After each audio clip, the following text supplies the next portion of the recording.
வணக்கம். ஜெம் செய்திகளுக்காக நான் பிரீதா. இந்திய நேரப்படி காலை 8:30 மணி செய்திகள். முதலில் ஜெம் தலைப்பு செய்திகளை காணலாம். தமிழகத்தில் போலியோ சொட்டு மருந்து முகாம் சென்னையில் இன்று முதலமைச்சர் விஜய் தொடங்கி வைக்கிறார். போதைப்பொருள் கடத்தல் வழக்குகளை விசாரிக்க சிறப்பு நீதிமன்றங்கள் அமைக்கப்படும். மத்திய உள்துறை அமைச்சர் அமித்ஷா அறிவிப்பு. பெசநகரில் உள்ள மின் மயானத்தில் அரசு மரியாதையுடன் இயக்குனரும் நடிகருமான பாக்யராஜின் உடல் தகனம். திரையுலக பிரபலங்கள், அரசியல் தலைவர்கள் மற்றும் ரசிகர்கள் இரங்கல். ராணுவ ரீதியாக நடவடிக்கை மேற்கொண்டால் ஈரான் என்ற நாடே இல்லாமல் போய்விடும். அமெரிக்க அதிபர் டொனால்ட் ட்ரம்ப் எச்சரிக்கை. இந்தியா அயர்லாந்து அணிகளிடையேயான இரண்டாவது 20 ஓவர் கிரிக்கெட் போட்டி தொடரை சமன் செய்யுமா என இந்திய ரசிகர்கள் எதிர்பார்ப்பு. இனி விரிவான செய்திகளை காணலாம். பாலவாக்கத்தில் உள்ள ஆதிதிராவிடர் நல உயர்நிலைப் பள்ளி வளாகத்தில் இன்று முதலமைச்சர் விஜய் போலியோ தடுப்பு மருந்து முகாமை தொடங்கி வைக்க உள்ளார். சென்னை பாலவாக்கத்தில் உள்ள ஆதிதிராவிடர் நல உயர்நிலைப் பள்ளி வளாகத்தில் இன்று முதலமைச்சர் விஜய் போலியோ தடுப்பு மருந்து முகாமை தொடங்கி வைக்க உள்ளார். தமிழகம் முழுவதும் காலை 7 மணி முதல் மாலை 5 மணி வரை நடைபெறவுள்ள இந்த முகாமில் 5 வயதுக்குட்பட்ட 52,91,000 குழந்தைகளுக்கு மருந்து வழங்க இலக்கு நிர்ணயிக்கப்பட்டுள்ளது. அரசு மருத்துவமனைகள், அரசு ஆரம்ப சுகாதார நிலையங்கள், அங்கன்வாடி மையங்கள் என மொத்தம் 43,051 மையங்களில் போலியோ தடுப்பு சொட்டு மருந்து வழங்கப்பட உள்ளது. போதைப் பொருள் கடத்தல் வழக்குகளை விசாரிக்க சிறப்பு நீதிமன்றங்கள் அமைக்கப்படும் என மத்திய அமைச்சர் அமித்ஷா தெரிவித்துள்ளார். தில்லியில் நடைபெற்ற நார்கோ கோஆர்டினேஷன் சென்டர் விழாவில் மத்திய உள்துறை அமைச்சர் அமித்ஷா கலந்து கொண்டார். இவ்விழாவில் போதைப் பொருள் கட்டுப்பாட்டு விஷன் டாக்குமெண்ட் என்ற கொள்கை வரைவரை அமித்ஷா வெளியிட்டார். இந்த கூட்டத்தின் போது பல்வேறு மாநிலங்களில் பறிமுதல் செய்யப்பட்டு வைக்கப்பட்டிருந்த 2,09,500 கிலோ போதைப் பொருட்களை அளிக்கும் செயல்முறையை ஆன்லைன் மூலம் அமித்ஷா தொடங்கி வைத்தார். இக்கூட்டத்தில் அவர் பேசிய போது, போதைப் பொருள் கடத்தல் வழக்குகளில் குற்றவாளிகளுக்கு மிக விரைவாக தண்டனை கிடைப்பதை உறுதி செய்வதற்காக நாடு முழுவதும் பிரத்யேக NDPS சிறப்பு நீதிமன்றங்களை அமைக்க மத்திய உள்துறை அமைச்சகம் தயாராகி வருவதாக தெரிவித்தார். பாஜக ஆட்சி காலத்தில் 89,896 கோடி ரூபாய் மதிப்புள்ள போதைப் பொருட்கள் அளிக்கப்பட்டதாக தெரிவித்தார். பெரிய அளவிலான போதைப் பொருள் கடத்தல் வழக்குகளில் குற்றம் சாட்டப்பட்டவர்களின் சொத்துக்களை முடக்குவதற்கு மத்திய அரசு கட்டாயமாக்கியுள்ளதாக கூறினார்.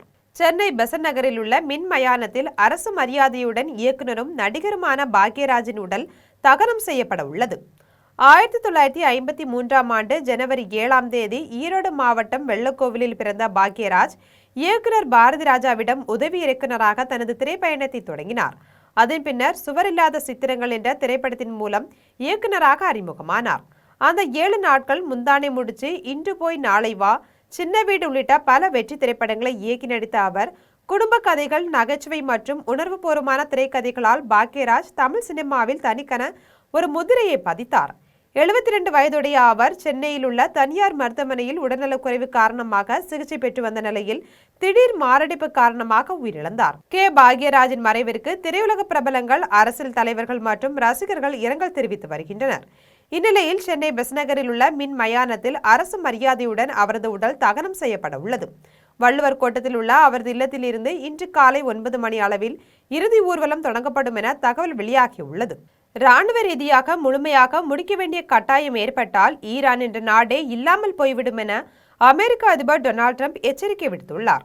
ஈரானும் அமெரிக்காவும் மோதலை முடிவுக்கு கொண்டு வருவதற்கு ஒரு இடைக்கால உடன்பாட்டை எட்டியிருந்த நேரத்தில் ஹார்முஸ் ஜலசந்தியிலிருந்து வெளியேற முயன்ற கப்பல் மீது ஈரான் ட்ரோன் தாக்குதல் நடத்தியுள்ளது. இதற்கு பதிலடி தரும் வகையில் அமெரிக்கா வான்வழி தாக்குதல்களை நடத்தியது. இந்த தாக்குதலுக்கு ஈரான் ட்ரோன்கள் மூலம் பதிலடி கொடுத்துள்ளது. இது தொடர்பாக அமெரிக்க அதிபர் டொனால்ட் ட்ரம்ப் தனது சமூக வலைதள பக்கத்தில் போர் நிறுத்த ஒப்பந்தத்தை மீண்டும் மீறியதற்காக ஈரானின் ஏவுகணை மற்றும் ட்ரோன் சேமிப்பு மையங்கள் மற்றும் கடலோர ரேடார் தளங்கள் மீது அமெரிக்க விமானங்கள் தாக்குதல் நடத்தியுள்ளதாக தெரிவித்துள்ளார். ஒரு கட்டத்தில் தாங்களால் தொடர்ந்து நிதானமாக செயல்பட முடியாத நிலை ஏற்பட்டுள்ளது என்று குறிப்பிட்டுள்ளார். ராணுவ ரீதியாக முழுமையாக முடிக்க வேண்டிய கட்டாயம் ஏற்பட்டால் ஈரான் என்ற நாடே இல்லாமல் போய்விடும் என்று எச்சரிக்கை விடுத்துள்ளார்.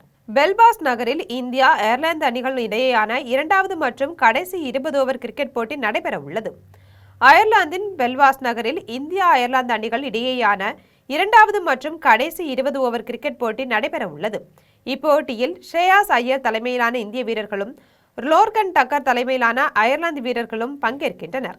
அயர்லாந்து அணி ஏற்கனவே ஒரு போட்டியில் வெற்றி பெற்று தொடரை 1-0 என்ற கணக்கில் முன்னிலை வகித்துள்ள நிலையில் இப்போட்டியில் இந்தியா வெற்றி பெற்று தொடரை சமன் செய்யுமா என கிரிக்கெட் ரசிகர்களிடையே பெரும் எதிர்பார்ப்பு அதிகரித்துள்ளது.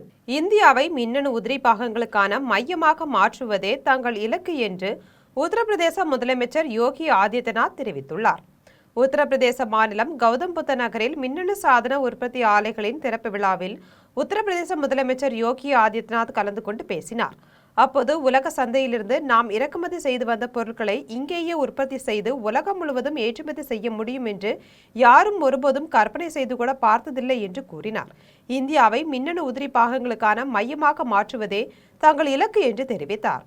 ஒரு காலத்தில் உத்தரப்பிரதேசத்தில் சட்டம் ஒழுங்கு சீர்குலைவு மற்றும் காட்டு சட்டம் நிலவிய இடமாக அறியப்பட்ட ஜவார் பகுதி இன்று செழிப்பு நிலவும் இடமாக மாறியுள்ளது என்று குறிப்பிட்டார். தென்காசி மாவட்ட அரசு தலைமை மருத்துவமனை விரைவில் தரம் உயர்த்தப்படும் என்று மாநில சுற்றுச்சூழல் துறை அமைச்சர் ராஜீவ் தெரிவித்துள்ளார்.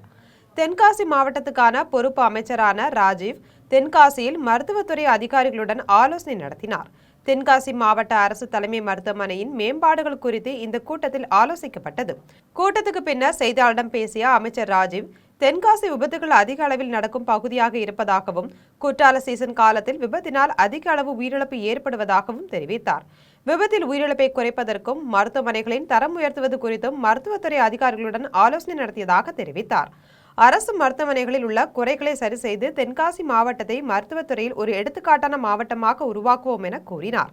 தென்காசியில் மருத்துவக் கல்லூரி அமைப்பது குறித்த கேள்விக்கு பதிலளித்த அவர், முதலில் மருத்துவமனையை தரம் உயர்த்த வேண்டும் என்றும் அதன் பிறகே மருத்துவக் கல்லூரி அமைக்க நடவடிக்கை எடுக்கப்படும் என்றும் தெரிவித்தார். ஹாஸ்பிட்டல்ஸ் இம்ப்ரூவ் பண்ணுறதுக்கு, ஏன்னா உங்களுக்கு தெரியும் தென்காசியில் நிறைய ரோட் டிராஃபிக் ஆக்சிடென்ட்ஸ் அதிகமாகுது. ஏன்னா டூரிஸ்ட் வரக்கூடிய மாவட்டம் அதிகமாக, முக்கியமாக அந்த சீசன் டைமில் நிறைய ரோட் டிராஃபிக் ஆக்சிடென்ட் ஆகுது, நிறைய உயிரிழப்பு ஏற்படுது. அதை குறைக்கிறதுக்கும் மற்றபடி ஹாஸ்பிட்டல்ஸோட தரம் உயர்த்துறதுக்கும் நிறையா ஜிஹெச்சில் ஸ்பெஷாலிட்டிஸை எப்படி கொண்டு போகிறது, என்னென்ன மாதிரி பிரச்சனைகள் இருக்குங்க, அதுக்காக நிறையா டிஹெச்ஓ சார், ஜேடி மேம் மற்றும் சிஎம்ஓஸ் டிஎம்ஓஸோட இன்றைக்கி மாவட்ட ஆட்சியர் தலைமையிலையும் என்னோட தலைமையிலையும் இன்றைக்கி மீட்டிங் நடந்தது. அதில் நிறையா டாக்டர்ஸ்கிட்ட நான் குறைகளை கேட்டு அறிஞ்சிருக்கோம். எல்லாத்தையும் நிவர்த்தி பண்ணி ஒரு எடுத்துக்காட்டான மாவட்டமாக நாங்கள் மருத்துவத்துறையில் நாங்கள் பயணிக்கிறதுக்கு என்னென்ன எது வேணும், அது இதெல்லாம் சரிச்சு நம்ம வரணுமோ அதுக்குள்ளதெல்லாம் இன்னைக்கு ஆலோசனை பண்ணி அதுக்குள்ளலாம் தீர்வு கொண்டிருக்கோம். திருநங்கைகளின் வாழ்வாதாரத்தை மேம்படுத்த தமிழக அரசு தொடர்ந்து உறுதுணையாக இருக்கும் என்று தமிழ்நாடு பிற்படுத்தப்பட்டோர் நலத்துறை அமைச்சர் சம்பத்குமார் தெரிவித்துள்ளார். கோவை மாநகராட்சி கலையரங்கத்தில் திருநங்கைகளின் வாழ்வாதாரம், சமூக அங்கீகாரம் மற்றும் பொருளாதார முன்னேற்றத்தை மேம்படுத்தும் நோக்கில் கெப்ஸ்ரா ஃபவுண்டேஷன் சார்பில் மதுளை தாண்டு என்ற சிறப்பு நிகழ்ச்சி நடைபெற்றது. இந்நிகழ்ச்சியில் தமிழ்நாடு பிற்படுத்தப்பட்டோர் நலத்துறை அமைச்சர் சம்பத்குமார், கோவை மாநகராட்சி ஆணையாளர் கட்டா ரவி தேஜா உள்ளிட்டோர் கலந்து கொண்டு திருநங்கைகளுக்கு நலத்திட்ட உதவிகளை வழங்கினர். இதன் பின்னர் பல்வேறு துறைகளில் சாதனை படைத்த திருநங்கைகள் மற்றும் சமூக ஆர்வலர்களுக்கு விருதுகளை வழங்கி கௌரவித்தனர். நிகழ்ச்சியில் பேசிய அமைச்சர் சம்பத்குமார், சமூகத்தில் பல்வேறு சவால்களை எதிர்கொண்டு தங்களுக்கான அங்கீகாரத்தை பெற போராடும் ஒவ்வொரு திருநங்கையும் ஒரு சாதனையாளரே என்று பாராட்டுகளை தெரிவித்தார். திருநங்கைகளின் வாழ்வாதாரத்தை மேம்படுத்த தமிழக அரசு தொடர்ந்து உறுதுணையாக இருக்கும் என்றும் எந்த உதவி வேண்டுமானாலும் உரிமையோடு தன்னை அணுகலாம் என்றும் கூறினார். சொல்லிட்டு பைபிள் சொல்லுது. அது பைபிள்ல நீங்க எங்க போய் பார்த்தாலும் அன்னகர்கள்னு சொல்லிட்டு திருநங்கைகளை குறித்து சொல்லியிருப்பாங்க. இதெல்லாம் பத்தி ஆராய்ச்சி பண்ணிதான் இவங்களுக்கு இவ்வளவு பெரிய உயர்வா. அப்புறம் நிறைய சரித்திரத்துல என்ன சொல்றாங்கன்னா, பெரிய பெரிய ராஜாக்களுக்கு அடுத்த ஸ்தானத்துல இவங்க ராஜாக்களே நடத்துகிறவர்களாக திருநங்கைகள் இருந்திருக்காங்க. அப்புறம் அந்த புறத்துல தேவையில்லாத ஜனங்கள் உள்ள வந்துடக்கூடாது அப்படின்னு சொல்லிட்டு காவல் காக்கிறவர்களாக இருந்திருக்காங்க. எப்போ இந்த கழிந்த ஒரு 100 வருடத்துலதான் ரோட்டுக்கு வரக்கூடிய நிலைமை வந்திருக்குது. அது என்னன்னா வயிற்று பிழைப்புக்காக. சோ நான் பேங்க்ல சீனியர் மேனேஜரா யூனியன் வங்கியில இருக்கேன். தர்மபுரி அரசு மருத்துவக் கல்லூரி மருத்துவமனை உடல் தானம் பெறுவதில் முன்னணியில் உள்ளது என்று சட்டப்பேரவை உறுப்பினர் சௌமியா அன்புமணி தெரிவித்துள்ளார். தர்மபுரி அரசு மருத்துவக் கல்லூரி மருத்துவமனையில் சட்டப்பேரவை உறுப்பினர் சௌமியா அன்புமணி ஆய்வு மேற்கொண்டார். அப்போது விபத்து மற்றும் அவசர சிகிச்சை பிரிவு, மகப்பேறு பிரிவு, பச்சிளம் குழந்தைகள் பிரிவு உள்ளிட்ட பிரிவுகளில் ஆய்வு மேற்கொண்டார். இதன் பின்னர் அவர் செய்தியாளர் சந்தித்து பேசிய போது, தருமபுரி மாவட்டம் சிறிய மாவட்டமாக இருந்தாலும் அவ்வைக்கு நெல்லுக்கனி வழங்கி அதியமான் மூலம் வரலாற்றில் தனித்து அடையாளம் பெற்று தந்த மாவட்டம் என்று குறிப்பிட்டார். இந்த மருத்துவமனையில் தருமபுரி மாவட்டம் மட்டுமல்லாது அண்டைய மாவட்டங்களில் இருந்தும் நோயாளிகள் சிகிச்சைக்கு வருவதாக தெரிவித்தார். இந்த மருத்துவமனை வந்த பின்னர் மருத்துவ சிகிச்சைக்காக சொத்துக்களை விற்பது குறைந்துள்ளது என்றார். தொடர்ந்து பேசிய சௌமியா அன்புமணி, தருமபுரி அரசு மருத்துவக் கல்லூரி மருத்துவமனை உடல் தானம் பெறுவதில் முன்னணியில் உள்ளது என்று தெரிவித்தார். இந்நிகழ்வில் மருத்துவக் கல்லூரி முதல்வர் மனோகரன், கண்காணிப்பாளர் சிவகுமார், மருத்துவர் நாகவேந்தன் உள்ளிட்ட ஏராளமானோர் கலந்து கொண்டனர். அவர்கள் மத்திய இந்தியாவின் சுகாதாரத்துறை அமைச்சராக மத்திய அரசில் அங்கம் வகித்த போது இந்த மருத்துவமனைக்கு அனுமதி வழங்கி கொண்டு வர மருத்துவமனையில் மருத்துவக் கல்லூரி ஒரு எப்பவுமே ஏற்படுத்தினா அங்கே மருத்துவக் கல்லூரி மாணவர்கள் படித்து அவங்க அந்த சுற்று வட்டாரத்துக்கு சேவை செய்வார்கள். அதை விட அதிகமாக மருத்துவக் கல்லூரி ஆரம்பிக்கும் பொழுது அது தனித்தனி துறைகள் இருக்கும். அந்த துறைகளுக்கான சிறப்பு மருத்துவர்கள் அந்த அரசு மருத்துவமனையில் பணியாற்றுவாங்க. அப்படி இருக்கும் பொழுது அந்த மாவட்டமே வளர்ச்சி பெறும். ஏன்னா அந்த மாவட்டத்தில் இருக்கிற மக்கள் பெருந்தலைவர் காமராஜருக்கு அவருடைய சேவைகள் குறித்து உலகிற்கு பறைசாற்றியது திமுக தான் என்று முன்னாள் அமைச்சர் கீதா ஜீவன் தெரிவித்துள்ளார். தூத்துக்குடி மாவட்டம் வேலாயுபுரத்தில் பெருந்தலைவர் காமராஜர் 124வது பிறந்தநாளை முன்னிட்டு பள்ளி கல்லூரி மாணவ மாணவிகளுக்கான பேச்சு போட்டிகள் வள்ளிமுத்து நாடார் தொடக்க பள்ளியில் நடைபெற்றது. இப்போட்டியில் வெற்றி பெற்ற மாணவ மாணவிகளுக்கு முன்னாள் அமைச்சர் கீதா ஜீவன், கோவில்பட்டி சட்டமன்ற உறுப்பினர் கருணாநிதி ஆகியோர் கலந்து கொண்டு பரிசுகளை வழங்கினர். இதைத் தொடர்ந்து முன்னாள் அமைச்சர் கீதா ஜீவன் செய்தியாளரிடம் பேசிய போது, திமுக கூட்டணியில் இருந்து மதிமுக விலகியது எதிர்பார்த்த ஒன்றுதான் என்று கூறினார். முன்னாள் அமைச்சர் ஏவாவேலு, வீடுகளில் சோதனை என்பது அரசியல் பழிவாங்கும் செயல் என்று தெரிவித்தார். காமராஜர் சிலைக்கு திமுகவினர் மரியாதை செய்யக்கூடாது என்று தூத்துக்குடி வடக்கு மாவட்ட காங்கிரஸ் கட்சி தலைவர் பெருமாள்சாமி கூறியது பற்றிய கேள்விக்கு பதிலளித்த அவர், பெருந்தலைவர் காமராஜருக்கு அவருடைய சேவைகள் குறித்து உலகிற்கு பறைசாற்றியது திமுக தான் என்று கூறினார். காமராஜர் பிறந்த நாளை கல்வி வளர்ச்சி நாளாக அறிவித்த அவர், மறைந்த முன்னாள் முதலமைச்சர் கருணாநிதி என்று நினைவு கூர்ந்தார். மேகதாது அணை விவகாரத்தில் தில்லி பிரதிநிதியாக கன்னடத்தை சேர்ந்தவரை நியமித்த நிலையில் அவர் தமிழகத்திற்காக பேசுவாரா என கேள்வி எழுப்பினார். என்னன்னு தெரியலங்க, டெல்லி சிறப்பு பிரதிநிதியா ஒரு கன்னடத்துக்காரரை போட்டிருக்காங்க. அதுவும் ஜனநாயகன் பட தயாரிப்பாளராம். அப்ப அவருடைய படத்தை தயாரிச்சான்னா அதுக்கு தகுதியானவர் ஆயிடுவாரா? அவருக்கு தமிழ் தெரியுமா? இல்ல அவர் கர்நாடகாவை நிப்பாரா, தமிழ்நாட்டுக்காக நிப்பாரா? யாருக்காக? ஒரு டெல்லி சிறப்பு பிரதிநிதினா ஒன்றிய அரசுக்கும் தமிழ்நாட்டு அரசுக்கும் இடையில ஒரு பாலமா இருந்து செயல்படக்கூடியவங்க தமிழ்நாட்டு வளர்ச்சிக்காக பணியாற்றணும். இப்ப காவேரி இந்த மேகதாது அணைக்கட்டல் அவருக்கு ஆதரவு, கன்னடத்துக்கு அங்க ஆதரவா இருப்பாரா, நமக்கு ஆதரவா இருப்பாரா? இது என்னது ஒரு தயாரி? வெளிநாடுகளிலிருந்து பெறப்பட்ட ராமர் கோவில் நன்கொடைகளுக்கு ரசீதுகள் வழங்கப்படவில்லை என்று காங்கிரஸ் தலைவர் திக்விஜய் சிங் குற்றம் சாட்டியுள்ளார். மத்திய பிரதேச மாநிலம் உஜ்ஜைனில் காங்கிரஸ் தலைவர் திக்விஜய் சிங் செய்தியாளர்களிடம் பேசினார். அப்போது ராமர் கோவிலில் நிலம் வாங்கியதில் நடந்த ஊழல், நாங்கள் அளித்த நன்கொடைகள், சிந்தி சமூகத்தினர் வழங்கிய 200 கிலோ எடையுள்ள வெள்ளி செங்கற்கள் உள்ளிட்டவைகளுக்கு ரசீதுகள் வழங்கப்படவில்லை என்று தெரிவித்தார். வெளிநாடுகளில் இருந்து பெறப்பட்ட நன்கொடைகளுக்கும் ரசீதுகள் வழங்கப்படவில்லை என்று குற்றம் சாட்டினார். சனாதன தர்மத்தை பின்பற்றுவர்களுக்கு எதிராக இதைவிட பெரிய துரோகத்தனமான செயல் எதுவும் இருக்க முடியாது என்று கூறினார். மாணவர்களின் நலன்கள் மற்றும் அவர்களுடைய பொருளாதார சூழ்நிலையை கருத்தில் கொண்டு நீட், UPSC போன்ற தேர்வுகளை மத்திய அரசு ரத்து செய்ய வேண்டும் என்று ராமநாதபுரத்தில் மாவட்ட தலைவர் ராஜாராம் பாண்டியன் வலியுறுத்தினார். மத்திய அரசால் நடத்தப்படும் இந்திய அளவிலான நீட், UPSC போன்ற போட்டித் தேர்வுகளில் வினாத்தாள்களை கசிய விடுவதும் அதன் பின்னர் தேர்வுகளை ரத்து செய்வதுமான குளறுபடிகளால் மாணவர்கள் மிகுந்த மன உளைச்சலுக்கு ஆளாகியுள்ளனர். மத்திய அரசின் இந்த செயலை கண்டித்து மக்களவை எதிர்க்கட்சித் தலைவர் ராகுல் காந்தி தொடர் போராட்டங்களையும் பத்திரிகையாளர் சந்திப்பையும் நடத்தி வருகிறார். இந்நிலையில் ராமநாதபுரம் காங்கிரஸ் தாலுகா அலுவலகத்தில் ராமநாதபுரம் மாவட்ட காங்கிரஸ் கமிட்டி சார்பில் மாவட்ட தலைவர் ராஜாராம் பாண்டியன் செய்தியாளரை சந்தித்து பேசினார். அப்போது மாணவர்களின் நலன்கள் மற்றும் அவர்களுடைய பொருளாதார சூழ்நிலையை கருத்தில் கொண்டு நீட், UPSC போன்ற தேர்வுகளை மத்திய அரசு ரத்து செய்ய வேண்டும் என்று தெரிவித்தார். அதனைத் தொடர்ந்து அரண்மனை முன்பு தெருமுனை பிரச்சாரம் நடைபெற்றது.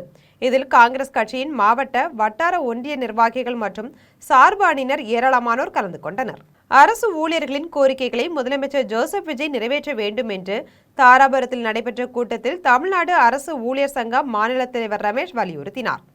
திருப்பூர் மாவட்டம் தாராபுரத்தில் தமிழ்நாடு அரசு ஊழியர் சங்கம் மாநில மையத்தின் 2வது மாநில மாநாட்டு வரவேற்பு குழுவின் அமைப்பு கூட்டம் பூலவாடி பிரிவில் ஹோட்டல் ஐஸ்வர்யம் மஹாலில் நடைபெற்றது. கூட்டத்திற்கு சங்கத்தின் மாநில தலைவர் ரமேஷ் தலைமை தாங்கினார். மாநில துணைத் தலைவர்கள் சாமிகுணம், அமுதா, உஷாராணி, சென்னமராஜ், வெண்மதி, தில்லை கோவிந்தன், ஸ்ரீதர் ஆகியோர் முன்னிலை வகித்தனர். கூட்டத்தில் தாவேகா தலைவரும் தமிழக முதலமைச்சருமான ஜோசப் விஜய்க்கு வாழ்த்து தெரிவிக்கப்பட்டது. கூட்டத்தை தொடர்ந்து அரசு ஊழியர் சங்கத்தின் மாநில தலைவர் ரமேஷ் செய்தியாளர்களை சந்தித்து பேசினார். அப்போது நடைமுறையில் உள்ள பங்களிப்பு ஓய்வூதிய திட்டத்தை முழுமையாக ரத்து செய்துவிட்டு பழைய ஓய்வூதிய திட்டத்தை மீண்டும் அமல்படுத்த வேண்டும். தொகுப்பூதியம் மற்றும் மதிப்பூதியத்தில் பணிபுரியும் சத்துணவு ஊழியர்கள், அங்கன்வாடி பணியாளர்கள், வருவாய்த்துறையினர், கிராம ஊழியர்கள் மற்றும் தூய்மை பணியாளர்களை வரன்முறைப்படுத்தி அவர்களுக்கு காலமுறை ஊதியம் வழங்க வேண்டும் என்றும் மாநில தலைவர் ரமேஷ் வலியுறுத்தினார். இது தொடர்பாக மேலும் அவர் தெரிவிக்கையில், பணியிடங்கள் எதுக்கு பணியிடங்கள் அரசாங்கம் உருவாக்குது? நோக்கத்திற்கு திட்டத்தை செயல்படுத்தணும் தான் உருவாக்குறாங்க. அப்போ அது நிரப்ப வேண்டாமா? பணியிடங்களை மட்டும் உருவாக்கி விட்டு பணியாளர் இங்கே இருக்கிறவங்கள எடுத்து அங்கே போகிறது, அங்கே இருக்கிறவங்க இருக்க போனால் எப்படி அந்த வேலை நடக்கும்? உரியவாறு மக்களுக்கு அந்த பயன்கள் சென்று சேர வேண்டும். அதற்காகத்தான் ஊழியர் கட்டமைப்பு என்பது இருக்கிறது. எனவே அது தவறான வாதம், அது ஏற்புடைய வாதம் அல்ல. தாராபுரத்தில் தமிழ்நாடு கால்நடைத்துறை அமைச்சர் கமலி வருகைக்கு 3 லட்சம் ரூபாய் செலவிடப்பட்டதாக சர்ச்சை எழுந்துள்ளது. திருப்பூர் மாவட்டம் தாராபுரம் நகராட்சி பகுதியில் கணவரை இழந்த காளியம்மாள் தனது மகளுடன் எளிய சூழலில் வாழ்ந்து வருகிறார். அவர் தனது நிலைமையை தமிழக வெற்றி கழக நிர்வாகிகளிடம் எடுத்துரைத்ததாக கூறப்படுகிறது. இதையடுத்து தவேக மாவட்ட செயலாளர் யுவராஜ் மகேஷ் அறிவுறுத்தல்படி தொண்டரணி அமைப்பாளர் சபரிநாதன், இணை அமைப்பாளர்கள் நவமணி, பிரபாகரன், தெற்கு நகர பொறுப்பாளர் பார்த்திபன், 26வது வார்டு பொறுப்பாளர் பரத் கௌதம் ஆகியோர் இணைந்து 160 சதுர அடியில் தமிழக முதலமைச்சர் ஜோசப் விஜயின் விலையில்லா வீடு என்ற பெயரில் புதிய வீடு கட்டி கொடுத்ததாக கூறப்படுகிறது. இந்த வீட்டின் திறப்பு விழாவுக்காக கால்நடைத்துறை அமைச்சர் கமலி சிறப்பு விருந்தினராக அழைக்கப்பட்டார். இதற்காக நகரம் முழுவதும் சுவரொட்டிகள் ஒட்டப்பட்டதுடன் நாளிதழ்களில் விளம்பரங்கள் வெளியிடப்பட்டது. பல இடங்களில் மிகப்பெரிய வரவேற்பு பதாகைகள் அமைக்கப்பட்டன. இந்த வீடு கட்டுமானத்தில் செங்கல், மணல், கம்பி, கான்கிரீட், அஸ்திவாரம் உள்ளிட்ட அடிப்படை கட்டுமான பொருட்கள் முறையாக பயன்படுத்தவில்லை என்றும் அதன் தரம் குறித்து பொதுமக்கள் கேள்வி எழுப்பி வருகின்றனர். இந்த வீட்டின் கட்டுமான செலவு 70,000 ரூபாய்க்கும் குறைவாக இருக்கும் என சிலர் கூறும் நிலையில் அமைச்சர் வரவேற்பு மற்றும் விளம்பர ஏற்பாடுகளுக்கே சுமார் 3 லட்சம் ரூபாய் வரை செலவிடப்பட்டதாக கூறப்படுகிறது. இதனால் வீட்டின் தரத்தை விட விளம்பரத்திற்கே அதிக முக்கியத்துவம் அளிக்கப்பட்டதா என்ற கேள்வி சமூக வலைதளங்களிலும் பொதுமக்களிடம் பரவி வருகிறது. ஆண்டிப்பட்டி அருகே அடர்ந்த வனப்பகுதியில் இறந்த யானையின் 2 தந்தங்கள் திருடப்பட்ட நிலையில் சந்தேகத்தின் பேரில் 3 பேரை கண்டமனூர் வனத்துறையினர் தீவிர விசாரணை மேற்கொண்டு வருகின்றனர். தேனி மாவட்டம் ஸ்ரீவில்லிபுத்தூர் அருகே ராயவேலூர் மலைப்பகுதியில் ஆண் யானை ஒன்று இறந்து கிடப்பதாகவும் அதன் தந்தங்கள் திருடப்பட்டு உள்ளதாகவும் வனத்துறையினருக்கு ரகசிய தகவல் கிடைத்தது. இதையடுத்து கண்டமனூர் வனச்சரகர் சிவாஜி தலைமையில் வனத்துறையினர் அடர்ந்த மலைப்பகுதியில் ரோந்து பணியில் ஈடுபட்டனர். அப்போது ஆண் யானை ஒன்று இறந்து 1 மாதத்திற்கும் மேலாகி அழுகிய நிலையில் எலும்புக்கூடாக கிடந்தது. மேலும் அந்த யானையின் 2 தந்தங்களும் மர்ம நபர்களால் திருடப்பட்டிருப்பதை கண்டு அதிர்ச்சி அடைந்தனர். இந்த பரபரப்பான சம்பவம் குறித்து வனத்துறையினர் ஆடு மேய்க்கும் பெண் உட்பட 3 பேரை சந்தேகத்தின் பேரில் பிடித்து கண்டமனூர் வனச்சரக அலுவலகத்தில் தீவிர விசாரணை மேற்கொண்டனர். மேலும் மீட்கப்பட்ட யானையின் எலும்புகளை ஆய்வகத்திற்கு அனுப்பியுள்ளனர். இந்த சம்பவத்தால் அப்பகுதியில் பெரும் பரபரப்பை ஏற்படுத்தியுள்ளது. திருப்பத்தூரில் தலைக்கவசம் அணிந்து வந்த இருசக்கர வாகன ஓட்டிகளுக்கு காவல்துறையினர் தக்காளி கொடுத்து நூதன முறையில் விழிப்புணர்வு ஏற்படுத்தினர். திருப்பத்தூர் மாவட்டத்தில் சாலை பாதுகாப்பு மற்றும் விபத்துகளை தடுக்க விழிப்புணர்வை ஏற்படுத்தும் வகையில் திருப்பத்தூர் போக்குவரத்து காவல்துறை சார்பில் நூதன விழிப்புணர்வு நிகழ்ச்சி நடைபெற்றது. இதில் திருப்பத்தூர் போக்குவரத்து காவல் நிலைய உதவி ஆய்வாளர் பிரவீன்குமார் தலைமையிலான காவல்துறையினர் ஒலிபெருக்கி மூலம் இருசக்கர வாகனத்தில் செல்வோர் தங்களின் பாதுகாப்பிற்காக கட்டாயம் தலைக்கவசம் அணிய வேண்டும் என கூறி அறிவுரை வழங்கினார். அப்போது தலைக்கவசம் அணிந்து வந்த இருசக்கர வாகன ஓட்டிகளுக்கு தக்காளி பழங்களை பரிசாக கொடுத்து வாழ்த்துக்களை தெரிவித்தார். மேலும் தலைக்கவசம் அணியாமல் வந்த வாகன ஓட்டிகளுக்கு காவல்துறையினர் துண்டு பிரசுரங்களை அளித்தனர். தக்காளி கொடுத்து நூதன முறையில் விழிப்புணர்வு ஏற்படுத்திய காவல்துறையினரை சமூக ஆர்வலர்களும் பொதுமக்களும் பாராட்டுகளை தெரிவித்துள்ளனர். திருவொற்றியூரில் உள்ள காங்கிரஸ் கமிட்டி அலுவலகம் முன்பு நீட் தேர்வை ரத்து செய்ய கோரி காங்கிரஸ் கட்சியினர் ஆர்ப்பாட்டத்தில் ஈடுபட்டனர். நீட் தேர்வை ரத்து செய்ய கோரி சென்னை திருவொற்றியூரில் காங்கிரஸ் கமிட்டி அலுவலகம் முன்பு காங்கிரஸ் கட்சியினர் ஆர்ப்பாட்டத்தில் ஈடுபட்டனர். இதில் வடசென்னை கிழக்கு மாவட்ட இளைஞர் காங்கிரஸ் தலைவர் தீபக் தலைமை வகித்தார். ஆர்ப்பாட்டத்தில் நீட் தேர்வை ரத்து செய்ய கோரி கோஷங்களை எழுப்பி தங்களது எதிர்ப்பினை தெரிவித்தனர். இதில் சிறப்பு அழைப்பாளராக சுவாதிஸ் பாரதி, கீர்த்தனா, கலையரசன் மற்றும் இளைஞர் காங்கிரஸ் நிர்வாகிகள் ஏராளமானோர் கலந்து கொண்டனர். வடசென்னை கிழக்கு மாவட்ட இளைஞர் காங்கிரஸ் சார்பாக இன்று முதல் கட்டமாக ஆர்ப்பாட்டம் நடைபெறுகிறது. இது தமிழகம் முழுவதும் மற்றும் இந்தியா முழுவதும் எங்கள் அகில இந்திய இளைஞர் காங்கிரஸ் தலைவர் உதயபான் அவர்கள் அறிவுறுத்தலின்படி நடைபெற இருக்கிறது. இதில் முதல் கட்டமாக இன்று வடசென்னை கிழக்கு மாவட்டம் இது ஆரம்பித்திருக்கிறது. இதைத் தொடர்ந்து மற்ற மாவட்டங்களும் தொடர்ச்சியாக இந்த நீட் தேர்வை கண்டித்து இந்த ஆர்ப்பாட்டம் தொடரும். பல்வேறு தரப்பு மாணவர்கள் இந்த நீட் தேர்வாக அவர்கள் வாழ்க்கை முறை என்பது பாதிக்கப்பட்டு கொண்டிருக்கின்றது. உடனடியாக மத்திய அரசாங்கம் தலையிட்டு இந்த நீட் தேர்வினை ரத்து செய்ய வேண்டும். குலசைநல்லூர் கால்பந்தாட்ட கழகம் சார்பில் கால்பந்து போட்டி தாவேக பிரமுகர் சிவரஞ்சனி கமலக்கண்ணன் தலைமையில் மிக சிறப்பாக நடைபெற்றது. தூத்துக்குடி மாவட்டம் குலசைநல்லூர் கால்பந்தாட்ட கழகம் சார்பில் கால்பந்து போட்டி ஒட்டபுரம் காவல் ஆய்வாளர் கார்த்திக், தாவேக பிரமுகர் சிவரஞ்சனி கமலக்கண்ணன் ஆகியோர் தலைமையில் நடைபெற்றது. இதில் சிறப்பு விருந்தினராக கலந்து கொண்ட சிவரஞ்சனி கமலக்கண்ணன் வெற்றி பெற்ற வீரர்களுக்கு கோப்பைகளை வழங்கினார். இந்நிகழ்வில் வெற்றி பெற்ற வீரர்களுக்கான ரொக்க பரிசினை தினேஷ்குமார், அரவிந்த்சாமி, சண்முகராஜ், கணபதி ஆகியோர் வழங்கினர். தக்கலை அருகே பாதை பிரச்சினை காரணமாக ஏற்பட்ட முன்விரோதத்தில் நள்ளிரவில் முகமூடி அணிந்த மர்ம நபர்கள் இரும்பு கேட்டை திருடி சென்றனர். இதுகுறித்து பாதிக்கப்பட்ட டினிஷா என்ற பெண் மாவட்ட காவல்துறை கண்காணிப்பாளர் அலுவலகத்தில் புகார் அளித்தார். அதில் கன்னியாகுமரி மாவட்டம் தக்கலை அடுத்த பிலாங்காலை பகுதியில் தன் கணவருடன் வசித்து வருவதாகவும், தங்களுக்கு சொந்தமான பட்டா நிலத்தில் எல்லை பாதுகாப்பிற்காகவும் அத்துமீறி நுழைவதை தடுப்பதற்காகவும் பாதையின் முகப்பில் இரும்பு கேட் அமைத்துள்ளதாகவும் தெரிவித்துள்ளார். மேலும் கேட் அமைத்த நாளிலிருந்தே அதே பகுதியை சேர்ந்த சிலர் தொடர்ந்து எதிர்ப்பு தெரிவித்து வந்தனர் என்றும், இதனால் நேற்று நள்ளிரவில் முகமூடி அணிந்த நபர்கள் இரும்பு கேட்டை திருடி சென்றனர் என்றும் குறிப்பிட்டுள்ளார். மேலும் இதுகுறித்து அருகிலுள்ள காவல் நிலையத்தில் புகார் அளித்தும் நடவடிக்கை எடுக்காததால் சிசிடிவி ஆதாரங்களுடன் மாவட்ட காவல்துறை கண்காணிப்பாளரிடம் புகார் அளித்துள்ளதாக டினிஷா தெரிவித்துள்ளார். இது தொடர்பாக டினிஷா மேலும் தெரிவிக்கையில், கேமரா எல்லாத்தையும் திருப்பி வச்சுட்டு அந்த கேட்டை வந்து அறுத்து எடுத்துட்டு போயிட்டாங்க. ஸோ இதுக்கு தான் கம்ப்ளைண்ட் கொடுக்கறதுக்காக எஸ்பி ஆஃபீஸ் வந்திருக்கேன். ஃபர்ஸ்ட் வந்து தக்கலை ஸ்டேஷன்ல நாங்கள் கொடுத்தோம். அவங்க எந்த ஆக்ஷனும் அந்த அளவுக்கு எடுக்கல. ஸோ அவங்க ஏற்கனவே அவங்க கொடுத்துட்டாங்கிறத மட்டும் தான் அவங்க சொல்லிட்டு இருக்காங்க. அவங்க கொடுத்தது என்னன்னா கேட்டு போடக்கூடாது அப்படின்னு கொடுத்தாங்க. ஆனா அந்த கேட்டை வந்து அறுத்துட்டு போறதுக்கு 8 பேர் சேர்ந்து இதெல்லாம நாங்க காமிச்சிருக்கோங்க. ஆனா அதுவும் அவங்க எதுவும் ஆக்ஷன் எடுக்கல. அவங்க வந்து வரும்போது யாருன்னு தெரியல. அந்த 8 பேரும் முகமூடி அணிஞ்சிருந்தாங்க. முகமூடி அணிஞ்சு நிறைய டூல்ஸ் எல்லாம் கையில வச்சுதான் வந்து அதை எடுத்துட்டு போனாங்க. சோ என்னோட பாதுகாப்புக்காக தான் கம்ப்ளைண்ட் கொடுக்க வந்திருக்கு. திருவாரூரில் நூதனமான முறையில் 1 லிட்டர் பெட்ரோலுக்கு ₹1 கூடுதலாக விலை நிர்ணயம் செய்து 1 மாதத்தில் மட்டும் ₹25 லட்சத்தை பொதுமக்களிடமிருந்து வசூலித்த ஸ்ரீ வெங்கடேஸ்வரா பெட்ரோல் நிர்வாகம் மீது நடவடிக்கை எடுக்க வேண்டும் என பொதுமக்கள் மற்றும் சமூக ஆர்வலர்கள் கோரிக்கை விடுத்துள்ளனர். திருவாரூர் நகரின் மையப்பகுதியில் ஸ்ரீ வெங்கடேஸ்வரா ஏஜென்சிஸ் என்ற பெயரில் திருவாரூர் பழைய பேருந்து நிலையம், கடைத்தெரு, வணிக வளாகம், ரயில் நிலையம் உள்ளிட்ட முக்கிய இடங்களின் அருகே பெட்ரோல் நிலையம் செயல்பட்டு வருகிறது. இந்த பெட்ரோல் நிலையத்தில் தினம்தோறும் 80,000 லிட்டருக்கும் அதிகமான பெட்ரோல் விநியோகிக்கப்பட்டு வருவதாக தெரிகிறது. இந்நிலையில் நாடு முழுவதும் கடந்த மே 15ஆம் தேதி முதல் பெட்ரோல், டீசல் விலை உயர்த்தப்பட்டது. தற்போது திருவாரூரில் 1 லிட்டர் பெட்ரோல் ₹108.93 விற்பனை செய்யப்பட்டு வருகிறது. இந்த நிலையில் வெங்கடேஸ்வரா ஏஜென்சிஸ் என்ற பெட்ரோல் நிலையத்தில் விலை மாற்றம் செய்யப்பட்டதிலிருந்து ₹1 கூடுதலாக உயர்த்தி ₹110 பெட்ரோல் விற்பனை செய்யப்படுவதாக அப்பகுதி மக்கள் மற்றும் சமூக ஆர்வலர்கள் குற்றம் சாட்டுகின்றனர். அரக்கோணத்தில் உள்ள தூய இருதய ஆண்டவர் பேராலயத்தில் மறைக்கோட்ட அதிபர் பங்குத்தந்தை மலையப்பன் 105ஆம் ஆண்டு பெருவிழாவினை கொடியேற்றி வைத்து தொடங்கி வைத்தார். ராணிப்பேட்டை மாவட்டம் அரக்கோணத்தில் உள்ள தூய இருதய ஆண்டவர் பேராலயத்தில் 105ஆம் ஆண்டு பெருவிழாவிற்கு மறைக்கோட்ட அதிபர் பங்குத்தந்தை மலையப்பன் தலைமையேற்று ஆலய வளாகத்தில் நிறுவப்பட்டுள்ள கொடிக்கம்பத்தில் பெருவிழா கொடியை ஏற்றி வைத்து விழாவினை தொடங்கி வைத்தார். இவ்விழாவில் உதவி பங்குத்தந்தை மரிய லூயிஸ் ராஜ், திருக்கோடி அன்பளிப்பாளர்கள் டேனியல், நிர்மலா உள்ளிட்ட ஏராளமானோர் கலந்து கொண்டனர். இதனை முன்னிட்டு ஜூலை 28ஆம் தேதி நடைபெறும் புது நன்மை வழங்கும் நிகழ்ச்சியில் தூய இருதய ஆண்டவர் பள்ளி தாளாளர் ஆனந்தராஜ் கலந்து கொண்டு திருப்பலியினை நிறைவேற்றுவார்.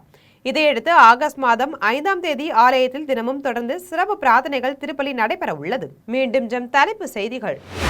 தமிழகத்தில் போலியோ சொட்டு மருந்து முகாம் சென்னையில் இன்று முதலமைச்சர் விஜய் தொடங்கி வைக்கிறார். போதைப்பொருள் கடத்தல் வழக்குகளை விசாரிக்க சிறப்பு நீதிமன்றங்கள் அமைக்கப்படும். மத்திய உள்துறை அமைச்சர் அமித்ஷா அறிவிப்பு. பெசநகரில் உள்ள மின் மயானத்தில் அரசு மரியாதையுடன் இயக்குனரும் நடிகருமான பாக்யராஜின் உடல் தகனம். திரையுலக பிரபலங்கள், அரசியல் தலைவர்கள் மற்றும் ரசிகர்கள் இரங்கல். ராணுவ ரீதியாக நடவடிக்கை மேற்கொண்டால் ஈரான் என்ற நாடே இல்லாமல் போய்விடும். அமெரிக்க அதிபர் டொனால்ட் ட்ரம்ப் எச்சரிக்கை. இந்தியா அயர்லாந்து அணிகளிடையேயான 2வது 20 ஓவர் கிரிக்கெட் போட்டி தொடரை சமன் செய்யுமா என இந்திய ரசிகர்கள் எதிர்பார்ப்பு. இத்துடன் ஜம் செய்திகள் நிறைவடைகின்றன. மீண்டும் ஜம் செய்திகள் மதியம் 1:30 மணிக்கு. உடனுக்குடன் செய்திகளை காண GemLive.tv என்ற இணையதளத்தில் இணைந்திருங்கள். நன்றி, வணக்கம்.